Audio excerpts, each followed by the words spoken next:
It was a reality check for Diana Taurasi and the Phoenix Mercury as the Indiana Fever, led by the dominant performance of Caitlin Clark, came out blazing against them on Friday. From the tip-off to the end of the first quarter, the Fever completely dominated the game, leaving no doubt that they were there to win. Caitlin Clark was a force to be reckoned with, orchestrating plays and draining logo three-pointers with ease. It was her best performance in the WNBA so far, and it's clear that the Olympic snub only fueled her fire. The way she commanded the floor proved that sometimes a setback can be the best thing that happens to an athlete.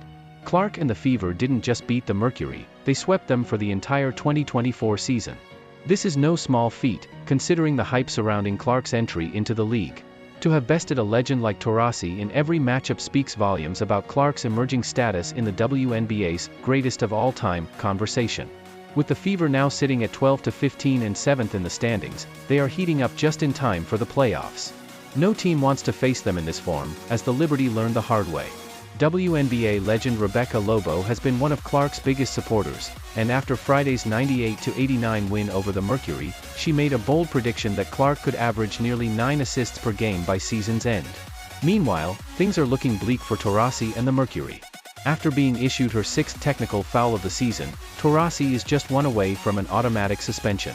The foul came during the Fever game when Taurasi voiced her displeasure over a call against teammate Brittany Griner.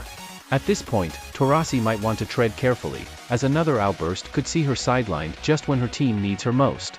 Taurasi's frustration is not surprising, given her earlier comments about Clark before the season started.